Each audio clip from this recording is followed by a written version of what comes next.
और अगर मनमौखता से भी अगर निर्णय लेना पड़े या किसी विधायकों का टिकट काटना पड़े तो उसका है अपना रुख पलटने की कोशिश कर रहे हैं, क्योंकि विधानसभा के चुनाव काफी नजदीक आ चुके हैं और ऐसे में चाहते हैं कि एक सेफ जोन। नमस्कार, SPN9 न्यूज देख रहे हैं आप। मैं हूं आपके साथ नाज़मीन खान। 12 फरवरी 2024 ये वो तारीख है जब बिहार में तख्ता पलट होता हुआ नजर आया। बिहार में फ्लोर टेस्ट का दिन आया और जेडीयू पार्टी और आरजेडी को अपना अपना बहुमत साबित करना था। और 12 फरवरी 2024 को तय हुआ कि जेडीयू पार्टी ने एनडीए के समर्थन के साथ बहुमत विधानसभा के अंदर पारित कर दिया। विधानसभा के अंदर बहुमत दिखा दिया। जहां बहुमत की संख्या 122 विधायकों की थी, तो वहीं जनता दल यूनाइटेड की तरफ से यहां पर विधायकों का बहुमत 129 दिखाया गया। कारण आरजेडी पार्टी के कई विधायकों का दल बदलना, आरजेडी को धोखा देकर जेडीयू पार्टी को अपना समर्थन देना, सीधे तौर पर क्रॉस वोटिंग होती हुई विधानसभा के अंदर नजर आई, जब आरजेडी के 7 विधायकों ने तेजस्वी यादव को समर्थन न देकर नीतीश कुमार को अपना समर्थन दे दिया।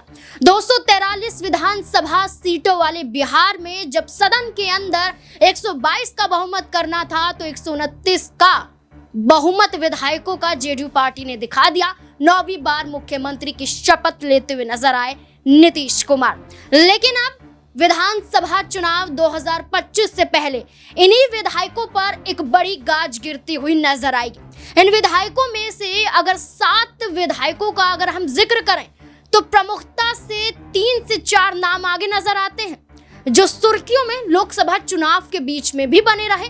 और सुर्खियों में देखा जाए तो जेडीयू पार्टी से कई बड़ी मांग करते हुए भी नजर आए, जैसे कि चेतन आनंद, नीलम देवी और प्रहलाद यादव। प्रहलाद यादव तो जेडीयू पार्टी में शामिल होने के बाद शांत नजर आए और यहां पर प्रहलाद यादव ने अपनी विधानसभा सीट से इस्तीफा भी नहीं दिया। इसी के साथ साथ नीलम देवी की चर्चा की जाए तो नीलम देवी ने हुंकार भरी लोकसभा चुनाव के बीच में और मुंगेर सीट की मांग करती हुई नजर आई। उन्होंने कहा कि कांग्रेस पार्टी में रहकर उन्होंने 2019 में मुंगेर से ही लोकसभा का चुनाव लड़ा, लेकिन दूसरे स्थान पर आई। ललन सिंह से मुकाबला था और हार जाती है। इसी उम्मीद से जेडीयू पार्टी में गई कि उन्हें मुंगेर सीट तो मिल ही जाएगी, लेकिन नीतीश कुमार ने नीलम देवी पर भरोसा ना करके एक बार फिर से ललन सिंह पर भरोसा किया और ललन सिंह ने चुनाव 2024 का मुंगेर सीट से जेडीयू पार्टी को जिता भी दिया। लेकिन चेतन आनंद की मांग खुद के लिए लोकसभा सीट की थी, लेकिन जेडीयू पार्टी में शामिल हो जाती हैं लवली आनंद, उनकी मां। और ऐसे में लवली आनंद के शामिल होने के बाद देखा जाए तो चुनावी मैदान में उतरती हुई नजर आती हैं, लेकिन यहाँ पर लवली आनंद को जगह मिल जाती है, लेकिन चेतन आनंद का कद वहीं का वहीं रह जाता है। अब इन 3 विधायकों के साथ साथ तमाम 7 विधायकों पर बड़े एक्शन की तैयारियों में नेता प्रतिपक्ष की भूमिका बिहार में निभाने वाले तेजस्वी यादव अब करते हुए नजर आएंगे। तेजस्वी यादव ने विधानसभा चुनाव से पहले एक बड़ा संकेत विधायकों को लेकर दिया है। विधायकों को लेकर एक तरीके से अल्टीमेटम तक दे दिया है। जनता दल आने वाले विधानसभा में उन्हीं व्यक्तियों को हम लोग प्रत्याशी बनाने का काम करेंगे जिसका जनता में खुद का भी ताकत होगा और जिन लोगों ने ईमानदारी के साथ पार्टी के लिए काम किया है। कई बार हम लोगों का भी अनुभव रहा है, कभी इधर आ गए, कभी उधर आ गए, कभी इधर चले गए। अब इन लोगों से मुक्ति पाने की ज़रूरत है और निश्चित रूप से हमारी पार्टी A to Z की पार्टी है, माई बाप की पार्टी है। सभी लोगों को, सभी वर्ग, जाति, धर्म के लोगों को सम्मान हम लोग देने का काम करेंगे। हर लोगों को जितना उनकी भागीदारी है उसी हिसाब से हम लोग उनको आगे टिकट बंटवारे में भी हम लोग उनको जगह देने का काम करें। और हम लोगों ने नतीजा भी देखा है, उसका समीक्षा भी हम लोगों ने किया है रिजल्ट का। कई लोगों की कई जगह बैठ जाओ भैया, बैठ जाओ, अभी बैठ जाओ, बैठ जाइए, अभी नहीं बैठ रहा है। हम इतना कहेंगे कि हम लोगों ने समीक्षा भी की है और जब लालू जी ने पार्टी को आगे बढ़ाने की जिम्मेवारी तेजस्वी को दी है तो तेजस्वी जो है पार्टी को आगे बढ़ाने के लिए, पार्टी को जिताने के लिए, पार्टी को सत्ता में लाने के लिए, अपने विचारधारा को मजबूत करने के लिए चाहे कितने कड़े से भी कड़े निर्णय लेने पड़े, चाहे कितने भी बड़ी व्यक्ति या नेता भी ना हो, पार्टी हित में वो हम ज़रूर निर्णय लेंगे, क्योंकि पार्टी को सत्ता में लाने की जिम्मेवारी हमको है। और अगर मनमत्ता से भी अगर निर्णय लेना पड़े या किसी विधायकों का टिकट काटना पड़े तो उसमें पीछे हम नहीं। तो आप सब लोगों को ज़्यादा कुछ ना कहते हुए काम करने का वक्त आया है। लोकसभा के चुनाव में 2019 में हम लोगों ने मात्र महागठबंधन ने 16 विधानसभाओं पर जीत की थी, लेकिन इस बार लगभग 75 ऐसी विधानसभाएं हैं जहां हम लोगों की जीत हुई है। कई जगह हम लोग कम वोटों से भी हारे हैं। विधानसभा वाइज, बूथ वाइज हमने अपने टीम को भी उतारा है, सब जगह ध्यान भी दे रही है, लेकिन इस बार कोई कमी जो है हम लोग होने नहीं देते। कोविड दौरान जब हम लोगों को निकलने नहीं दिया गया था, तब हम लोगों ने इतनी बड़ी जीत हासिल की थी। और बिहार विधानसभा का चुनाव मुद्दे बिहार के होंगे।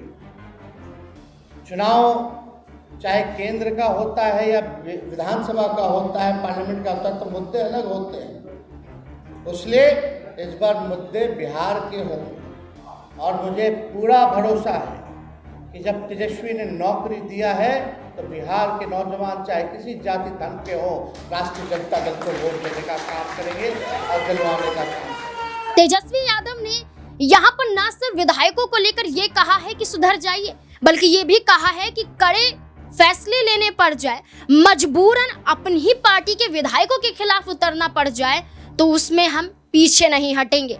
विधायकों का टिकट काटना पड़े तो टिकट भी काटते हुए नजर आएंगे। तेजस्वी यादव ने तो संकेत दिए टिकट काटने के, लेकिन उन विधायकों का क्या जो इस्तीफा नहीं दिए थे और जेडीयू पार्टी को फ्लोर टेस्ट में समर्थन देते हुए नजर आए। ऐसे में कहा जा रहा है कि जो नीलम देवी है वो आरजेडी के टिकट से मोकामा से विधायिका है। उनके पति ने यहां से चुनाव लड़ा था आरजेडी के टिकट से, लेकिन गंभीर आरोपों के चलते सलाखों के पीछे पहुंच गए, जिसके बाद इस सीट पर चुनाव होता हुआ नजर आया तो यहां पर नीलम देवी ने जीत हासिल की। लेकिन चेतन आनंद की बात करें तो शिवहर से मात्र भर यहाँ पर विधायक है, लेकिन उसके बाद कोई जगह बड़ी यहाँ पर बनाई नहीं। अब ऐसे में कहा जा रहा है कि ये विधायक अब दोबारा अपनी विधायकी खतरे में आता देख, क्योंकि दल बदल कानून के तहत अगर एक्शन लिया गया तो सीधे तौर पर इनसे इनकी विधानसभा सीटें छीन ली जाएंगी। इन्हें अपनी विधानसभा सीट से इस्तीफा देना पड़ेगा और साथ ही साथ इन सीटों पर फिर से उपचुनाव होते हुए नजर आएंगे। तो अब तक लगभग बात करें तो 7 राज्यों की 13 विधानसभा सीटों पर उपचुनाव हो चुके हैं और बिहार की 1 विधानसभा सीट रुपोली शामिल थी। अब चर्चाएं हैं कि अगर यहाँ पर तेजस्वी यादव ने एक्शन लिया तो ये 7 सीटों पर भी उपचुनाव होते हुए नजर आ सकते हैं। नीलम देवी और चेतन आनंद को लेकर तमाम और सहयोगियों की राय भी निकलकर सामने आती है। पार्टी के पास वो अधिकार रहता है कि उनके सिंबल पर यदि कोई विधायक चुन करके जाता है और वो बगावती सुर अपनाता है तो उस पर पार्टी कार्रवाई करती है।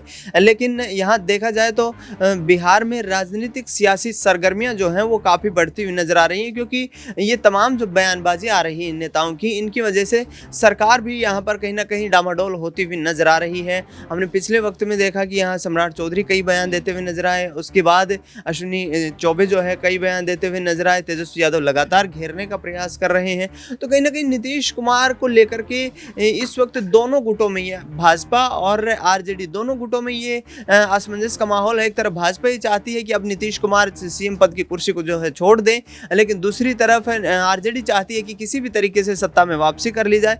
लिहाजा यहाँ पर बयानबाजी का दौर जारी है और इसी को देखते हुए विधायक भी यहाँ पर जो है अपना रुख पलटने की कोशिश कर रहे हैं, क्योंकि विधानसभा के चुनाव काफी नजदीक आ चुके हैं और ऐसे में चाहते हैं कि एक सेफ जोन में पहुंचा जाए जहां से जो पार्टी मजबूत है। दूसरे दलों के नेता आमतौर पर हम देखते हैं कि यहाँ पर चुनाव के वक्त में एक दल से दूसरे दल का रुख करते हुए नजर आते हैं। यही कुछ होता हुआ नजर आ रहा है। नीलम देवी का आपने जिक्र किया, मुंगेर से जिन्होंने टिकट की मांग की थी, हालांकि उनको टिकट नहीं मिल पाई, लेकिन ललन सिंह के खिलाफ काफी कई बार जो है बयान देती हुई नजर आई। और कहीं ना कहीं जेडीयू इस वक्त देखा जाए तो बिहार में तीसरे नंबर की पार्टी होने के साथ साथ जो पार्टी के कार्यकर्ता पदाधिकारी हैं वो भी असमंजस की स्थिति में हैं कि आखिरकार नीतीश कुमार का क्या पॉलिटिकल स्टैंड है, क्योंकि बीजेपी के साथ जाने के बाद कहीं ना कहीं चीफ मिनिस्टर तो बने हुए हैं लेकिन पावरलेस चीफ मिनिस्टर दिखाई देते हैं। और ऐसे में नीतीश कुमार को लेकर तेजस्वी यादव बार बार ये कहते हुए नजर आ रहे हैं कि भैया 20 साल से मुख्यमंत्री बने हुए हैं, आप अपने फैसले लीजिए, बिहार के लोगों के लिए काम कीजिए और ऐसे में जब आपको जिम्मेदारी दी गई है तो उसका निर्वहन कीजिए। तो पूरा मामला जो सियासी मामला इसको देखा जाए तो कहीं ना कहीं नीतीश कुमार कुर्सी को बचाने के चक्कर में है, बीजेपी यहाँ पर सत्ता में वापसी के सबसे बड़े पद के चक्कर में है, और वहीं दूसरी तरफ देखा जाए तो सरकार को धराशायी करने के लगातार प्रयास तेजस्वी यादव की तरफ से। अब दावा तो यही किया जा रहा है कि अगर एक्शन लिया जाता है तेजस्वी यादव द्वारा तो समय काफी रहेगा, लेकिन विधानसभा का चुनाव भी आ रहा है। ऐसे में अपनी सीट को गंवाना कहीं ना कहीं अपने ही पैर पर कुल्हाड़ी मारने जैसा होगा। लेकिन अब देखना होगा कि तमाम मुद्दों के जरिए इन विधायकों पर एक्शन लेने की बात तो की जा रही है, लेकिन क्या अब ये विधायक अपनी सीट को खोता देख क्या तेजस्वी यादव के पास फिर से जाते हुए नजर आएंगे? आपको क्या लगता है कि तेजस्वी यादव के पास फिर से यहाँ पर नीलम देवी, चेतन आनंद, प्रहलाद यादव समेत तमाम 7 विधायकों को जाना चाहिए?